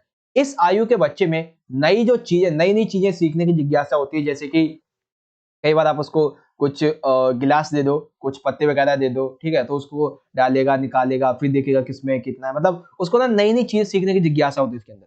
बच्चा जो है वो नई चीज जब सीखता है तो एक उसे एक नया परिवेश मिलता है। मान लीजिए कोई बच्चा जो है वो एक चलना सीख गया, तो वो चलने वाले आसपास में जितने बच्चे होंगे उनके साथ में बाहर जाएगा, खेलेगा, घुटनों के बल या फिर नॉर्मली पैर पे खड़ा होकर चलता है, तो ये सारी चीजें हैं, ठीक है। बच्चा अपने आसपास के लोगों और चीजों के साथ में परस्पर व्यवहार करना शुरू कर देते हैं, यानी कि बच्चे के अंदर अब जो है वो समझ विकसित होने लगती है बेसिकली, ठीक है। तो मिशिका 3 वर्ष की टोडलर है, क्या मतलब है, क्या विशेषताएं हैं, इजीली आप यहां से रीड आउट कर सकते हैं। ओके, क्वेश्चन नंबर 23 को इंग्लिश में देखेंगे। Misika is a 3-year old toddler. What do you understand by this word and what were the characteristics of this child of this age? ठीक है, तो the word toddler has been derived from the tendency of small children this age to jump and walk. अब इसके features क्या है, इससे आप easily यहाँ से रीड आउट कर लीजिए। ठीक है, बाकी मैंने आपको समझा दिया आसानी से। चलिए अब बढ़ते अगले क्वेश्चन की तरफ। क्वेश्चन नंबर है हमारा 24 में भी एक हमें चॉइस मिल चुका है बच्चों। चॉइस में पहला क्वेश्चन हमारा ये है कि उन 3 प्राथमिक कौशलों का वर्णन कीजिए जो एक फैशन डिजाइनर अथवा व्यापारी के पास होने आवश्यक है। ठीक है, मैंने क्या कहा था, ये क्वेश्चन भी आपका 3 मार्क्स से पूछा जाएगा, लेकिन मैं आपको 2 मार्क्स में इसलिए करवा रहा हूँ क्योंकि 3 मार्क्स में और भी इंपॉर्टेंट है। ठीक है, तो देखेंगे वैसे अगर ये आपका 3 मार्क्स का क्वेश्चन आएगा तो पूरा लिख देना, जब 2 मार्क्स में आएगा तो आपको केवल 2 पॉइंट लिखने हैं। ठीक है, तो लिखेंगे इस तरीके से कि आवश्यक कौशल जो कि फैशन डिजाइनर व एक फैशन व्यापारी के साथ पास में होनी चाहिए। तो सबसे पहला है पूर्व अनुमान योग्यता। बेसिकली फैशन की प्रवृत्ति के संबंध में पूर्व अनुमान की योग्यता इस जीविका का अति आवश्यक भाग है। वह विगत एवं फैशन प्रवृत्ति के आधार पर भावी फैशन प्रवृत्ति का अनुमान लगा सकते हैं। बेसिकली ये पूर्व अनुमान का योग्यता का मतलब क्या है, एक फैशन डिजाइनर या फिर फैशन व्यापारी के लिए कि इतिहास में, यानी कि अभी से कुछ साल पहले तक, कुछ महीनों तक किस तरीके की फैशन चल रही थी और इस फैशन को देखते हुए आने वाले टाइम पे कुछ हफ्ते भर में, महीने भर में, साल भर में किस तरीके की फैशन और आएगी, तो उस फैशन का अनुमान लगाना और उसके अनुसार अपने लिए अपने कपड़े बनाना, अपना व्यापार जो है इसको लगा देना, तो इसको बोलते हैं पूर्व अनुमान योग्यता। दूसरी योग्यता है विश्लेषणात्मक योग्यता। इसका मतलब क्या है, उन्हें संपूर्ण अर्थव्यवस्था की जानकारी होनी चाहिए, अपनी विशिष्ट कंपनी को अर्थव्यवस्था की जानकारी हो और समझ हो कि किस प्रकार कुछ शैलियां उपभोक्ता के बजट में समा सकेंगी, जिससे वे अपनी पूंजी निवेश में उचित लाभ प्राप्त कर सकें। बेसिकली दूसरी जो है विश्लेषणात्मक योग्यता, वो ये कहती है कि एक व्यापारी को, एक फैशन डिजाइनर को अपनी कंपनी की पूरी अर्थव्यवस्था के बारे में पूरा पता होना चाहिए, ताकि वो ये समझ सके कि अगले टाइम पे उसे किस शैली को अपनाना है जो कि उपभोक्ता के लिए बहुत ज्यादा इंपॉर्टेंस रहेगी और वो किस नई चीज को अपनाना चाहता है। तो जब उसके पास में अर्थव्यवस्था की जानकारी होगी कि मेरे पास इतना पैसा है, उपभोक्ता इस शैली को पसंद करने लगे हैं, तो पूरी की पूरी जो पूंजी है वो उसी शैली में लगा देगा। ठीक है, यानी कि कोई जो है पहले जींस पैंट पहनता था, अब जो है वो बेसिकली पजामा पहनने लगा, तो जो बेसिकली उद्योगपति रहेगा, फैशन डिजाइनर व्यापारी रहेगा, वो अपनी पूंजी का जितना भी निवेश है वो जीन्स पैंट से निकाल के कहां लगा देगा, पजामे में। ठीक है ना, ये चीज है। फिर तीसरा है संप्रेषण योग्यता। इसका मतलब क्या है, उनमें निर्माता के साथ मूल्य को तय करने के लिए बातचीत करने की योग्यता हो और जनसाधारण को उत्पाद बेच सकने की संप्रेषण योग्यता हो, विज्ञापन, समाचार पत्र इत्यादि द्वारा। बेसिकली संप्रेषण योग्यता क्या कहती है कि मान लेते हैं आपने एक सेकंड, अब ना इन तीनों को एक बार मैं दोबारा समझाता हूं। अभी ये संप्रेषण वाला है, ये तीनों का एक मेल है बेसिकली। कैसे, तो बेसिकली देखो, पूर्व अनुमान योग्यता क्या कहती है, पहले फैशन कैसी थी, आगे कैसी होगी, उसका अनुमान लगाया और फिर फैशन के लिए जो कपड़े थे वो बनाना शुरू कर दिया। विश्लेषणात्मक योग्यता क्या कहती है कि भाई अपनी कंपनी के बारे में, पूरी अर्थव्यवस्था के बारे में आपको जानकारी रखनी है और ये देखना है कि उपभोक्ता किस तरीके की शैली को पसंद कर रहे हैं, तो अपनी पूरी पूंजी का उसमें निवेश कर दिया। अब जो संप्रेषण है वो ये कहता है कि आपने जो भी बनाया है उस बनाए हुए को आप लोगों तक कैसे पहुंचाएंगे, तो उसके संबंध में लोगों से कैसे बातचीत करनी है, लोगों कैसे प्रभावित करना है अपना माल खरीदने के लिए। ठीक है ना, तो जिसके लिए आप विज्ञापन, समाचार पत्र वगैरह इनका सहायता ले सकते हो और लोगों से आमने सामने बातचीत कर सकते हो, कैंपेन बुला सकते हो, एक सभा कर सकते हो, तो ऐसी सारी चीज इसमें आ सकती है। ठीक है, तो ये पॉइंट है कि भाई किसी भी एक फैशन डिजाइनर या फिर व्यापारी के संबंध में उसे ये 3 क्वेश्चन तो आने चाहिए। ठीक है, अगला क्वेश्चन, वस्त्र की बुनावट से आप क्या समझते हैं, बुनावट का निर्धारण करने वाले 4 कारक कौन से हैं। ठीक है, तो वस्त्र की बुनावट, इसका मतलब क्या है और बुनावट का निर्धारण करने वाले 4 कारक कौन है। वैसे देखिए ये 3 मार्क्स का आपका क्वेश्चन है, लेकिन इसे मैं आपको 2 मार्क्स से समझा रहा हूं, फिर से वही कहानी कि 3 मार्क्स में और भी क्वेश्चन है। ठीक है, देखेंगे भाई वस्त्रों की जो बनावट है, वस्त्रों की बुनावट दिखने और छूने की एक संवेदी अनुभूति है जो वस्त्र की स्पर्श व दृश्य गुणवत्ता को समझाती है। मतलब क्या है भाई, बेसिकली वस्त्र की बनावट क्या है, ये बनावट ये समझाती है कि जब हम वस्त्र को छूते हैं, देखते हैं, तो ये उसका एक एहसास है, उसकी गुणवत्ता है जो हमें समझाती है कि ये वस्त्र किस तरीके का है। अब ये जो है उसके 4 कारक किस तरीके के हैं। सबसे पहला कारक है बच्चों रेशा, रेशे के प्रकार। बेसिकली प्राकृतिक या फिर ये मानव निर्मित होते हैं, तो रेशे का जो प्रकार है, उसकी लंबाई और उसका जो पृष्ठीय गुण है ये बहुत मैटर करता है एक वस्त्र की बनावट में। मान लेती है कोई रेशा बहुत कड़क है, कोई रेशा बहुत मुलायम है, कोई पतला है, कोई रेशा कोई मोटा है, तो वो एक कपड़ा जो होता है उसकी बनावट पे बहुत ज्यादा असर डालता है। ठीक है, धागे का संसाधन और धागे का प्रकार। बेसिकली धागे का जो संसाधन है, जैसे कि संसाधन की विधि क्या है धागे के लिए, संसाधन के समय समावेशित घुमाव किस तरीके से हुआ था, ठीक है, धागे को उत्कृष्ट और धागे का जो प्रकार है वो किस तरीके से क्या है, तो ये वस्त्र की बनावट में बहुत ज्यादा रोल निभाते हैं। फिर है वस्त्र निर्माण तकनीक। बेसिकली वस्त्र की बुनावट, बुनाई और नम बनाना, ठीक है, गूंथना, लेस या फिर जाली बनाना, ये सभी डिपेंड करते हैं कि भाई वस्त्र की बुनावट जो है इस तरीके की होने वाली है। ठीक है, फिर आती है वस्त्र सज्जा। तो बेसिकली कड़ा करना, इस्त्री करना, ठीक है, कैलेंडरिंग, टेटरिंग, नेपिंग, परिष्करण करना, ये सारी चीजें इसमें जो है वो शामिल हो जाती है। ठीक है, तो ये पॉइंट है सभी के सभी। दोबारा समझा देता हूं आपको, शायद कुछ ना समझ में आया हो। तो रेशा ये क्या करता है, ये रेशे के प्रकार या उसकी लंबाई उसके गुण पे डिपेंड करता है कि एक वस्त्र कैसा होगा। धागा बेसिकली क्या दर्शाता है कि धागा जो है उसकी विधि कैसी रही थी, उसमें क्या गुण समावेशित थे, ठीक है, उसका प्रकार कैसा, ये डिपेंड करता है। वस्त्र निर्माण की तकनीक, उसमें कैसे बुनाई की गई, बुनाई की बनावट क्या थी, ठीक है, उसको कैसे गूंथा गया, उसमें क्या क्या डिजाइन किया गया, ये चीजें आ जाती है। फिर वस्त्र सज्जा, उसको कढ़ाई कर देते हैं, इस्त्री करते हैं, ठीक है, नेपिंग में परिशीलन करके उसको तैयार कर देते हैं, पैक कर देते हैं। ठीक है, तो ये वस्त्र की बनावट होती है और उसको निर्धारण करने वाले कुछ कारक है। ओके, वेल समझ में आ गया होगा सभी को।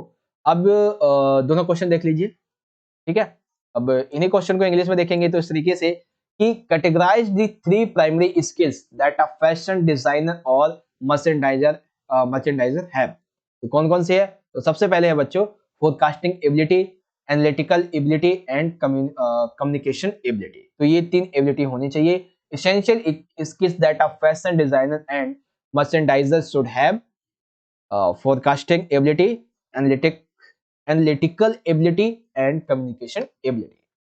अब second question is that कि what do you understand by fabric texture and what are the four factors that determine texture?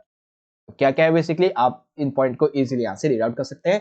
The four factors that determine to texture of a fabric are that is fiber, thread processing and thread type, textile manufacturing techniques and fabric finishing। ये point आपके यहाँ पे आ जाते हैं। ठीक है, अब 2 marks का एक आखिरी क्वेश्चन है, फिर हमारे 3 मार्क्स के क्वेश्चन कंप्लीट हो जाएंगे। ओके, साथ में यहाँ पे मार्क्स नंबर डालना भूल गया, चलिए कोई नहीं। क्वेश्चन नंबर 25 है कि आतिथ्य उद्योग, दैट मीन्स आतिथ्य को क्या बोलते हैं इंग्लिश में, हॉस्पिटैलिटी इंडस्ट्री। ठीक है ना, तो हॉस्पिटैलिटी इंडस्ट्री एक घर से दूसरे घर की सुविधा के रूप में विकसित हुआ है। यह उद्योग तीव्र गति से क्यों विकसित हो रहा है, यानी कि आतिथ्य उद्योग जो है वो एक घर से दूसरे घर की सुविधा के रूप में बहुत तेजी से विकसित हो रहा है। तो ये आखिर कैसे विकसित हुआ है, ठीक है, तो देखेंगे। बेसिकली आप सभी को पता है ये जो आतिथ्य उद्योग किस संबंध में, यानी कि हॉस्पिटैलिटी मैनेजमेंट, जो भी लॉज, होटल्स और रेस्टोरेंट वगैरह था यहाँ पे आपको देखने को मिलता है। तो सबसे पहला कारण बच्चों ये है कि लोग जब वो धार्मिक यात्राओं पे जाते हैं, धार्मिक स्थलों का दर्शन करने जाते हैं, जैसे कि अभी के टाइम पे वैष्णो देवी, कालका जी मंदिर और केदारनाथ, हरिद्वार, वृंदावन, वट जो भी धार्मिक स्थल है, चाहे हिंदू हो, चाहे मुस्लिम हो, सिख धर्म, किसी भी तरीके के धार्मिक स्थल हो, तो लोग वहां पे जाते हैं, यात्रा करते हैं, उनके दर्शन करने के लिए जाते हैं। तो अब ऐसा तो नहीं है कि गए और वापस आ गए, तो उन्हें क्या चाहिए होता है, कुछ लोग ऐसे जो रुकने के लिए भी जाते हैं 2-4 दिन के लिए, तो उनके लिए कमरे की व्यवस्था, एक पूरे के पूरे कमरा, खाना पीना और रहने, वॉशरूम वगैरह, इन सभी की व्यवस्था किसके अंदर की जाती है, आतिथ्य उद्योग के अंदर। ठीक है, व्यापार बढ़ने के उद्देश्य से भी लोग विभिन्न देशों की यात्रा करते हैं। ठीक है ना, यानी कि आपको अपने कोई बड़ी कंपनी खोली है, तो उस कंपनी के संबंध में कोई इंटरनेशनल है, तो आपको क्या करना है कि अनदर जो बड़े बड़े कंट्रीज हैं उनके साथ में जाके मिलकर बात करनी होगी। तो ऐसे में आप उसकी कंपनी में सीधे जाते नहीं होंगे, तो किसी होटल वगैरह में, रेस्टोरेंट में या फिर किसी अदर चीज में जाते होंगे वहां पे बात करने के लिए। तो वहां पे भी ये जो उद्योग है वो विकसित आज के टाइम पे हो रहे हैं। आज के टाइम पे बड़े बड़े बिजनेसमैन, पॉलिटिशियंस और जितने भी बड़े बड़े उद्योगपति होते हैं, वो सभी के सभी एक किसी बड़े होटल में ही अपनी मीटिंग करते हैं। ठीक है, उसके बाद है शिक्षा प्राप्त करने के लिए विद्यार्थी दूसरे देशों की यात्रा करते हैं। कोई भी जो विद्यार्थी है वो बड़ी बड़ी डिग्रीज लेने के लिए दूसरे देश में जाते हैं, तो वहां पे कुछ अपना खुद तो खरीदते नहीं है, तो इसीलिए वो कहाँ रहते हैं, वो जो लॉज जो होते हैं, ठीक है ना, लॉज जो होते हैं वहां पे रहते हैं, या फिर जो उस स्कूल की तरफ से जो भी उनको दिया जाता है रहने के लिए वहां पे रहते हैं। तो मतलब पे तो करना पड़ता है उनको, तो ये चीजें इसके अंतर्गत आती है। साथ ही चिकित्सा पर्यटन भी बहुत बढ़ता हुआ क्षेत्र है। लोग दूसरे शहरों या देशों में स्वास्थ्य सेवा प्राप्त करने के लिए यात्रा करते हैं। ये भी है, आज के टाइम पे ऐसा भी होता है कि किसी देश में किसी बीमारी को लेकर कोई इलाज नहीं है और दूसरे देश में इलाज है तो वहां पे जाते हैं। और वहां पे जाएंगे तो खुद की जमीन तो खरीदेंगे नहीं, तो रहने के लिए कोई दूसरा होटल ही देखेंगे या फिर कोई आतिथ्य उद्योग जो होगा, हॉस्पिटल सर्विस जहाँ पे मिलेगी, इंडस्ट्री होगी, वहीं पे जाएंगे, सिंपल सा। ठीक है। उसके बाद ये है कि कुछ लोग विभिन्न स्थानों की यात्रा, विभिन्न संस्कृतियां अनुभव करने के लिए यात्रा करते हैं। जैसे कि कई देश जो है लाइक आप जैसे इजराइल हो गया, पाकिस्तान हो गया, इंडोनेशिया, थाईलैंड, ऐसे मतलब अलग अलग जगह की जो बेसिकली क्या है, उनकी संस्कृति अलग है, भाषा अलग है, तो उनको समझने के लिए लोग यात्रा करते हैं। परंपरागत इमारतों को देखने के लिए बहुत बड़ा है। इस संबंध में भारत बहुत ज्यादा पर्यटन के संबंध में, और जो दुबई है बहुत ज्यादा पर्यटन के संबंध में पैसा कमाता है कि लोग जो परंपरागत इमारतें होती हैं उसको देखने के लिए आते हैं, ये सारी चीजें। ओके, तो ये आपका कंप्लीट हो गया यहाँ पे 25 क्वेश्चन आतिथ्य उद्योग के बारे में। बेसिकली देखो, सिंपल सिंपल सा पॉइंट है, धार्मिक स्थल की यात्रा, देशों की यात्रा, विद्यार्थी और चिकित्सा पर्यटन, ठीक है, फिर संस्कृतियों को जानना और परंपरागत इमारतों को देखना, बस इसीलिए इसका उद्योग जो है बढ़ता जा रहा है, सिंपल सा। ठीक है, तो ऐसे लिख देंगे। अब इसी क्वेश्चन को इंग्लिश में देख सकते हैं कि the hospitality industry has involved as a home away from home facility. Why is the industry developing at a rapid pace? ये किस लिए हो रहा है? क्योंकि people go on religious tours to visit the religious places. People also travel to different countries for the purpose of increasing businesses. Students also travel to other countries to get education. Medical tourism is also growing sector. People travel to get health care in another cities or countries. Some people travel to visit different places and experience different culturals and travel to see traditional buildings, experience to purpose of wild tourism, ये सारी की सारी चीजें इसमें आ जाती है। ठीक है, तो मैं कोशिश करता हूँ कि आपको इंग्लिश में भी समझा दूं, बाकी हिंदी में तो आपको मैं समझा देता हूँ। ठीक है, तो ये आपका कंप्लीट हो गया। अब आएंगे बच्चों हमारे 3 मार्क्स के क्वेश्चन। ठीक है, तो 3 मार्क्स के क्वेश्चन यानी कि अभी हमें कम से कम 20 मिनट और लगेंगे। तो क्वेश्चन नंबर 26 है कि आहार चिकित्सा जो है वो किसे कहते हैं तथा इसके उद्देश्य लिखिए 3 मार्क्स में। ठीक है, इससे शायद मुझे यहीं पे एंड करना चाहिए क्योंकि 52 मिनट्स ऑलरेडी हो चुके हैं। चलिए कोई नहीं, हम शुरू करते हैं, कोई दिक्कत नहीं, जितना टाइम होगा कोई दिक्कत नहीं, हमें पढ़ने से मतलब है। तो आहार चिकित्सा किसे कहते हैं, इसके उद्देश्य। तो अथवा में एक क्वेश्चन है, आगे देखेंगे। तो बेसिकली आहार चिकित्सा चिकित्सीय उद्देश्य के लिए भोजन के उपयोग से संबंधित आहार विज्ञान की शाखा है। यह विभिन्न रोगों से पीड़ित रोगियों के पोषण आवश्यकताओं, उनके लिए सही प्रकार के आहार निर्धारित करने से संबंधित। देखो, जैसा कि आपको क्वेश्चन के जो पॉइंट है उससे समझ में आ रहा होगा कि आहार चिकित्सा दैट मीन्स एक ऐसा खाना जो किसी मरीज के लिए, यानी कि जो किसी चिकित्सा को देश के लिए अपने मेडिकल ट्रीटमेंट के संबंध में, किसी बेसिकली हॉस्पिटल ट्रीटमेंट के संबंध में हॉस्पिटल में गया, आपने देखा होगा जब कोई बीमार होता है हॉस्पिटल में जाता है तो उसके लिए दूध, अंडा या फिर जो भी उसके खाने के लिए आता है वो इसीलिए आता है, उसकी बीमारी को ध्यान में रखते हुए हॉस्पिटल अपनी तरफ से वो खाने के लिए देता है कि तुम्हें ये खाना चाहिए और सजेस्ट भी करता है ये खाना, ये मत खाना। तो ये किसके संबंध में आता है? आहार चिकित्सा के संबंध में। अब आप मान लेते हैं कि कई बार आप बीमार हो जाते हैं तो आप डॉक्टर के पास में दवाई लेने के लिए जाते हैं, तो आपको समझाता है ये खटाई मिठाई ये चीजें नहीं खानी है, ठीक है, आपको ये बादी वाली चीजें होती है ये चीजें नहीं खानी है, मूली वगैरह, ठीक है ना। तो ये कौन बताता है? ये आहार चिकित्सा के अंतर्गत ही आता है।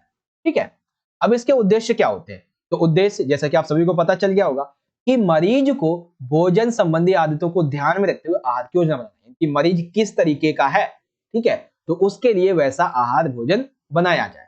ठीक है, मरीज को निर्धारित आहार का अनुसरण करने की शिक्षा और परामर्श देना, यानी कि सबसे पहले तो ये आहार चिकित्सा का उद्देश्य क्या हुआ? उद्देश्य पहला तो ये हुआ भाई कि हमने क्या किया, इसके लिए एक भोजन संबंधी आदतें इसकी बनवा दी कि ये आपको ये करना कि आहार की हमने इसके लिए योजना बना दी, ये खाना ये नहीं खाना। ठीक है, अब मरीज क्या पता से ना समझ पाए तो उसके लिए उसको अच्छे से समझाना, परामर्श देना, उसके जितने भी सगे संबंधी होते हैं एक दो चार, तो उनको समझाए कि ये खिलाना ये नहीं खिलाना। ठीक है, साथ ही जब मरीज की बीमारी की जो हालत है वो सुधरने लगे और नियंत्रण हो जाए तो उस समय उसके आहार में परिवर्तन कर देना चाहिए, क्योंकि जैसे जैसे बीमारी से वो निकलने लगता है तो उसे अलग तरीके का जो न्यूट्रिशन वाला खाना होता है वो चाहिए होता है। ठीक है, पोषणहीनता की स्थिति में आहार उपचारहीनता को दूर करता है। दैट मीन्स जब आप कुपोषण के शिकार है तो उस समय भी आप डॉक्टर से सलाह ले सकते हैं कि मुझे क्या खाना चाहिए, दुबले पतले हैं आप, ठीक है, आपका भोजन पचता नहीं है तो इसके लिए भी सलाह ले सकते हैं, वो आपको अच्छा खासा एक डाइट बता देता है। ठीक है, साथ ही दीर्घकालिक या फिर अल्पकालिक बीमारियों में आहार उपचार, या फिर ये कह सकते हैं कि आपको कोई बड़ी टाइप की बीमारी या फिर छोटी बीमारी है, तो उस संबंध में भी आप जो है एक डॉक्टर से सलाह ले सकते हैं इस आहार चिकित्सा के संबंध में। ठीक है, तो बिल्कुल सिंपल से सिंपल पॉइंट में मैंने आपको समझा दिया आहार चिकित्सा क्या होती है और इसके उद्देश्य। ओके, अब इन्हीं क्वेश्चन को आप इंग्लिश में मतलब पहले तो अथवा देखेंगे कि खाद्य पदार्थ किन कारणों से संशोधित किए जाते हैं, खाद्य पदार्थों का महत्व क्यों बढ़ गया है, यानी कि जितने भी खाद्य पदार्थ होते हैं, फूड आइटम्स होते हैं, इन्हें क्यों और ज्यादा प्रोसेस किया जाता है और इनका महत्व क्यों बढ़ गया है। तो अथवा में लिखेंगे कि खाद्य पदार्थों का सुरक्षा काल बढ़ाने के लिए संशोधित किया जाए। बेसिकली अभी क्वेश्चन क्या था कि खाद्य पदार्थ का फॉर बेसिक एक सेकेंड, हाँ, खाद्य पदार्थ को संशोधित क्यों किया जाता है, तो उसकी सुरक्षा के काल को बढ़ाने के लिए क्या किया जाता है, संशोधित किया जाता है। बेसिकली उन्नत परिवहन, संचार और बढ़ते औद्योगिकरण के कारण, विविध आवश्यकताओं के कारण। नहीं समझे? बेसिकली अभी के टाइम पे जो खाद्य पदार्थ है, इनका जो संशोधन है वो इसलिए भी किया जाता है क्योंकि एक सेकंड संशोधन है या महत्व था, दोबारा देखना पड़ेगा मुझे। हाँ, महत्व है बेसिकली। तो ये जितने भी खाद्य पदार्थ हैं जो संशोधित किए जाते हैं, इनका महत्व क्यों बढ़ गया है, क्योंकि आज के टाइम पे उन्नत परिवहन, संचार और जो औद्योगिकरण बढ़ता जा रहा है, इसकी वजह से लोगों को खाना चाहिए होता है कैसा, पैकेज खाना, ठीक है ना, पैक्ड खाना चाहिए होता है। ठीक है, उपभोक्ता बेहतर गुण वाले, अच्छे स्वाद वाले और ऐसा खाना जो खराब ना हो, साथ ही आसानी से पैक हो रहे वो बना रहे, भंडारित और परिवहन होने और खाद्य पदार्थों की अपेक्षा करते। मतलब क्या है कि अभी के टाइम पे जो कंज्यूमर है, जो उपभोक्ता है, यानी कि हम जो लोग हैं, वो हम बाहर घूमने के लिए जाते हैं, तो हम क्या करते हैं, अपने साथ में ऐसा खाना लेके जाते हैं कि जो आसानी से पैक हो जाए, ठीक है, जो खराब ना हो, ठीक है, बेहतर गुणवत्ता वाले हो, अच्छा स्वाद हो, ठीक है, भंडारित कर सके और ये खराब ना हो, जिसे हम एक जगह से दूसरी जगह ले भी जा सके। तो आजकल के टाइम पे इसीलिए इन खाद्य पदार्थों को संशोधित किया जाता है, यानी कि उन्हें और प्रोसेस किया जाता है बेसिकली। ठीक है, ऐसे खाद्य पदार्थों की मांग ज्यादा बढ़ती जा रही है जो कि रसायन, पीड़कनाशियों और परीक्षकों से मुक्त हो। ठीक है ना, कैसे खाद्य पदार्थों की मांग बढ़ती जा रही है जिसमें रसायन ज्यादा ना हो, केमिकल्स ना हो, ठीक है, कि और जो जल्दी खराब ना हो, तो ऐसी जो है वो मांग ज्यादा तरीके से और बढ़ती जा रही है। ठीक है, खाद्य पदार्थ अपने प्राकृतिक महक लिए हुए होते हैं, यानी कि बेसिकली ये संशोधित तो किए जाते हैं, लेकिन ये ध्यान में रखा जाता है कि ये जो खाद्य पदार्थ हैं, इनका जो एक नेचुरल, इनकी जो वाइब्स होती हैं, प्राकृतिक जो महक होती है, खुशबू जो होती है, वो इनमें रहनी चाहिए। अगर नहीं होगी तो लोग क्यों खरीदेंगे, उन्हें पता ही नहीं चलेगा ये खाना अच्छा भी है, खराब है, कैसा है। ठीक है, कामकाजी महिलाओं की आवश्यकता को पूरा करने के लिए, आप सभी को पता है, मान लेते किसी घर में 2 पुरुष रहते हैं और मान लेते टोटल 10 पुरुष हैं और 2 महिलाएं रहती हैं और सभी के सभी काम करते हैं। तो महिलाएं रात को आएंगी, फिर खाना बनाएंगी, स्ट्रेस से, कमरे से, पता नहीं क्या। तो इसीलिए महिलाओं के संबंध में जो काम करने वाली महिलाएं हैं, तो उनके लिए ये जो खाद्य पदार्थ है उनको संशोधित किया जाता है ताकि वो अपने घर पे मंगा के अपने जो हस्बैंड्स हैं, बच्चे हैं, उन सभी को सर्व करें और अपना जो काम वगैरह वो भी आसानी से कर पाए। तो यानी कि ये बहुत ज्यादा हेल्पफुल रहता है वे महिलाएं जो कि काम करती है। ठीक है, पूरे वर्ष में मौसम खाद्यों के लिए पसंद के कारण, बेसिकली क्या होता है कि हर एक टाइम पे, जैसे सर्दी का मौसम है, गर्मी का मौसम है, बरसात का मौसम है, तो ऐसे में हर एक समय पे ये जो खाद्य पदार्थ होते हैं जो संशोधित किए जाते हैं, ये जो कंपनीज होती है वो एक दिमाग का गेम खेलती है। अच्छा, गर्मी का मौसम आ गया, अच्छा बारिश, अच्छा ठंडी, तो एक काम करते हैं, अब हम इसी तरीके से अपने भोजन को तैयार करते हैं, संशोधित करते हैं, प्रोसेस करते हैं कि अभी के टाइम पे लोग क्या खाएंगे, ठंडी में क्या खाएंगे, गर्मी में क्या खाएंगे, बरसात के मौसम में क्या खाते हैं, तो वही लोग फिर ऑर्डर करते हैं, मंगाते हैं, खाना शुरू कर देते हैं। तो यही चीज है कि अभी के टाइम पे जो भी खाद्य पदार्थ है, इनको और ज्यादा सुरक्षित रखने के लिए उन्हें प्रोसेस किया जाता है, संशोधित किया जाता है, और इनका महत्व जो है इन संशोधित खाद्य पदार्थों का, वो इसलिए बहुत ज्यादा बढ़ गया है, जिसके ये निम्नलिखित कारण यहाँ पे आप देख सकते हैं। ठीक है, तो एकदम सिंपल से सिंपल पॉइंट ऑफ व्यू में मैंने आपको समझा दिया। अब आप देख सकते हैं अगले क्वेश्चन को, सॉरी पहले आप देख लीजिए आहार चिकित्सा क्या है और आहार चिकित्सा के उद्देश्य क्या है। ठीक है, उसके बाद खाद्य पदार्थ का सुरक्षा काल बढ़ाने के लिए क्यों संशोधित किया जाता है, ये होता है। उसके बाद इंग्लिश में देखेंगे कि what is diet therapy and right is purpose. तो डाइट्स या फिर डाइटिक्स क्या होती है, इसके ऑब्जेक्टिव्स क्या होते हैं। तो diet planning keeping in mind the food habits of the patient, educating and counselling the patient to follow the prescribed diet, to modify the current diet to improve and control the condition of the diseases, removal of dietary deficiency in a case of nutrition deficiency and dietary treatment of chronic and short term diseases। ये चीजें यहाँ पे है, ठीक है, objective of diet therapy के बाद। Well माफी चाहूंगा अगर मेरी इंग्लिश की प्रोनाउंसिएशन थोड़ी सी गलत हो जाए, बट आप इसे पढ़ सकते हैं, ठीक है। अगला क्वेश्चन सी में है कि व्हाई आर फूड प्रोसेस्ड, यानी कि फूड को क्यों प्रोसेस्ड किया जाता है, and why has importance of technological increase, यानी कि जो है वो क्यों बढ़ती जा रही है। तो foods are modified to extend their shelf life, अब इसके लिए to the deserve needs due to advanced transportation communication and increasing industrialisation, ठीक है, industrialisation. Consumers accept better quality, tastier, non-perishable foods that are easily packaged, stored, and transported. There is a growing demand for foods that are free from chemicals, pesticides, and preservatives. Food items should have their own natural smell. They meet the needs of working women, reasons for preference for seasonal foods throughout the year. ठीक है, तो ये complete हो गया आपका। इस तरीके से देखिए, कोशिश करता हूं कि हिंदी इंग्लिश में भी आपको समझा दूं, बाकी आप समझ लीजिएगा। ओके, क्वेश्चन नंबर 27 बच्चों कि आपकी बहन योगिता प्रारंभिक बाल्य अवस्था देखभाल और, ठीक है ना, प्रारंभिक बाल्य अवस्था देखभाल और शिक्षा जीविका बनना चाहती है। उसे बताइए कि इस क्षेत्र में कौन कौन से जीविका के अवसर हो सकते हैं, ठीक है, हो सकते हैं। साथ ही ये बताइए कि कौन से दो शैक्षिक योग्यताएं उसके पास में होनी चाहिए। देखेंगे भाई, प्रारंभिक बाल्यावस्था देखभाल और शिक्षा में जीविका के अवसर क्या हो। तो सबसे पहला अवसर ये है बच्चों कि नर्सरी स्कूल में शिक्षा, दैट मीन्स प्रारंभिक बाल्यावस्था, सिंपल सी बात है, जो बच्चे पहली से 5वीं तक की बात हो रही है, ठीक है ना।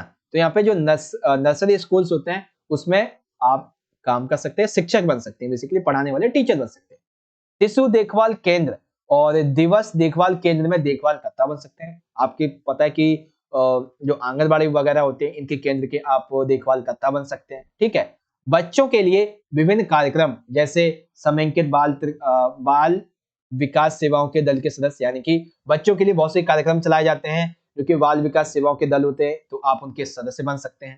साथ ही सरकारी या फिर गैर सरकारी संगठन जो है इनके द्वारा बच्चों के लिए बहुत सारे अभिभावन और सेवाओं की योजना बनाने के लिए, संवर्धन के लिए आप एक व्यावसायिक बन सकते हैं। आप बहुत सारे जो भी मीटिंग्स वगैरह होती है वो आयोजित कर सकते हैं, लोगों को समझा सकते हैं और इस संबंध में आपको पैसा भी मिलता है, ठीक है।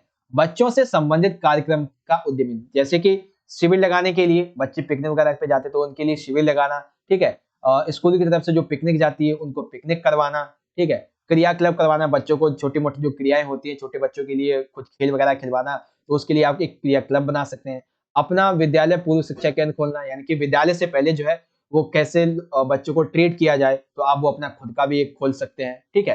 फिर शैक्षिक योग्यताएं क्या क्या चाहिए इन सभी कार्यों को करने के लिए। तो सबसे पहले तो जो ये कार्य करेगा उसको नर्सरी अध्यापक प्रशिक्षण तथा, मतलब कि नर्सरी अध्यापक प्रशिक्षण उसे होना चाहिए। साथ ही उसे बाल या फिर कह सकते हैं मानव विकास या फिर बाल मानव विज्ञान विषय में स्नातक उसे मिला हुआ होना चाहिए, उसके पास ये डिग्रीज होनी चाहिए, तभी वो ये सारे के सारे कार्य कर सकती है, ठीक है। तो एकदम बेसिक सा और सिंपल सा ये क्वेश्चन था कि भाई ये बताना था कि बाल्यावस्था देखभाल के लिए देखभाल में कौन से जीविका के अवसर हो सकते हैं और कौन सी जो दो शैक्षिक योग्यता है वो चाहिए, वो आप इजीली इन सभी पॉइंट्स को इजीली यहाँ से रीड आउट कर सकते हैं, ठीक है बच्चों। वेल 1 घंटा हो चुका है और ज्यादा नहीं 5 से 10 मिनट लगेंगे, उसके बाद पेपर खत्म हो जाएगा। Your sister Yogita wants to make a career in early childhood care and education. Tell him that what are the career opportunities in this field. Together tell him which 2 educational qualifications he will need.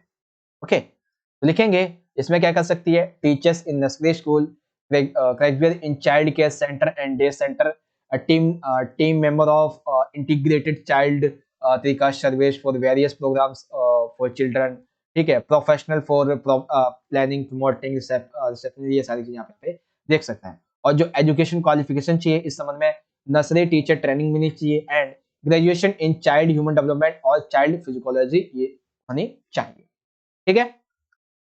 अब question में 28 की बात करते हैं। 28 के बाद में और क्वेश्चन बचेगा, हाँ 2 क्वेश्चन अभी हमारे बच रहे हैं और 2 क्वेश्चन के बाद में हमारा जो पार्ट है वो हो जाएगा खत्म। ठीक है, तो देख लेते हैं भाई एक तरीके से। ये रहा क्वेश्चन 28। सूचना संचार प्रौद्योगिकी विकास की भावी वाहिका है, टिप्पणी कीजिए। मतलब क्या है, सूचना जो संचार है वो टेक्नोलॉजी के संबंध में, उसके डेवलपमेंट के संबंध में बहुत इंपॉर्टेंस रखती है। तो हमें ये समझाना है कि आखिर ये कैसे।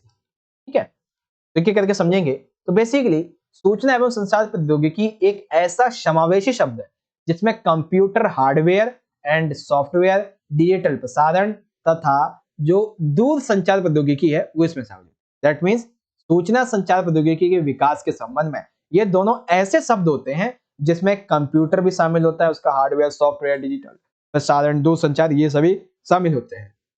अब इसमें देखिए क्या होता है, आज के टाइम में अगर हम बात कर लें तो विश्व के सभी देश आज सूचना और संचार प्रौद्योगिकी के उद्योग द्वारा जनता को सूचना और जानकारियां प्रदान करते हैं। ये बिल्कुल ठीक बात है भाई कि आज के टाइम पे हर एक कंट्री जो है वो सूचना और संचार प्रौद्योगिकी का उपयोग करके ही अपने जनता को सूचना देते हैं और जानकारियां देते हैं। मान लेते हैं कि कोई भी जो घटना है वो अभी मान लेते हैं पाकिस्तान में घटी है, यूके में घटी है, और उस घटना को अगर इंडिया तक पहुंचाना है तो उसके लिए क्या करना होगा, ये जो सूचना और संचार प्रौद्योगिकी है उसका उपयोग करेंगे और पाकिस्तान में जो घटना हुई है वो यहाँ पे हम समझ जाएंगे। तो ये सारी चीजें हैं, किसी भी कंट्री की बात कर लो तो उसी के संबंध में आप ऐसे समझ जाएंगे। ठीक है, फिर यहाँ पे आता है second question. Second question is that कि पूरे विश्व में मोबाइल फोन के बढ़ते प्रयोग ने बाजार तथा जन सुविधाओं एवं सेवाओं तक आम आदमी को पहुंच तक सुविधाजनक बना दिया। यानी कि आज के टाइम पे मोबाइल का जो उपयोग है वो बहुत ज्यादा बढ़ता जा रहा है, आप सभी को पता है। तो मोबाइल के बढ़ते उपयोग ने मार्केट को और सुविधाओं को, बैंकिंग सुविधाएं हो गई,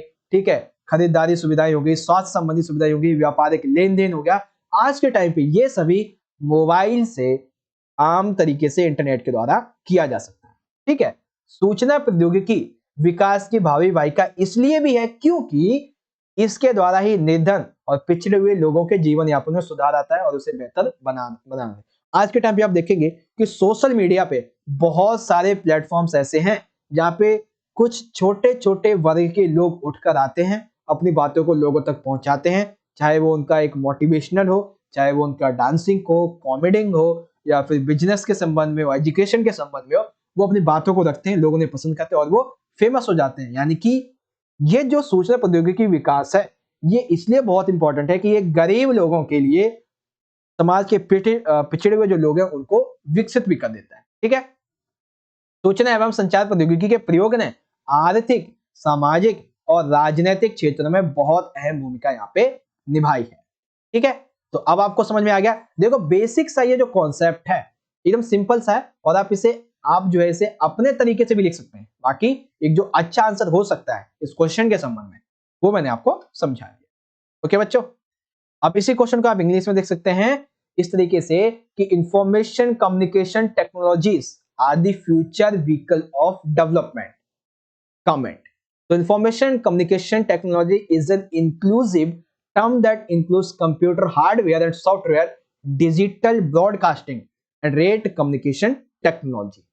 तो इस संबंध में आप इसे कैसे एक्सप्लेनेशन करेंगे वो देख सकते हैं। सभी के सभी पॉइंट आप पहले point number A, point B, point C, point D यहां तक एक्सप्लेन कर देंगे। उसके बाद में फिर आपका पॉइंट नंबर ई आ जाएगा, आप फिर इसको एक्सप्लेनेशन कर देंगे। ठीक है, जिस तरीके से आपको ये क्वेश्चन नंबर समझ में आ गया। अब चलते हैं अगले क्वेश्चन की तरफ। क्वेश्चन नंबर आता है हमारा 29। अब 29 में बेसिकली 3 पॉइंट दिए गए, इन 3 पॉइंट को हमें समझना है। ये बेसिकली आपका जो सीबीएसई का ऑफिशियल सैंपल पेपर था वहां से मैंने क्वेश्चन लिया है। तो क्वेश्चन ये है, फ्रंट ऑफिस के सहायक प्रबंधक। दूसरा है सेफ दी पार्टियां, हाउस कीपिंग विभाग के तल पर्यवेक्षक। तो हमें समझाना ये क्या क्या होते हैं। ठीक है, तो तीनों को एक साथ समझेंगे। फ्रंट ऑफिस के प्रबंधक ये कौन होते हैं भाई? तो फ्रंट ऑफिस मैनेजर की अनुपस्थिति में फ्रंट ऑफिस का आयोजन व पर्यवेक्षण करता है, फ्रंट ऑफिस के सुचारू कामकाज को सुनिश्चित करता है। बेसिकली फ्रंट ऑफिस क्या होता है, ये आप जब किसी होटल में जाते हैं तो होटल का गेट खोलते ही सामने जो आपको एक रिसेप्शनिस्ट का दिख जाता है उसी को बोलते हैं फ्रंट ऑफिस। तो कई बार होता है कि जो ऑफिस होता है उसका मैनेजर कभी नहीं आता है, तो ऐसे में जो सहायक प्रबंधक होते हैं वो उस फ्रंट ऑफिस का पूरा आयोजन करते हैं, पर्यवेक्षण करते हैं और पूरा सुचारू रूप से काम चलाते हैं। दूसरा क्वेश्चन था शेप दे पार्टियां। तो ये बेसिकली शेप दे पार्टियां क्या है, ये ये रसोई के कुछ वर्गों का पर्यवेक्षण करते हैं, ये बताता है। ठीक है।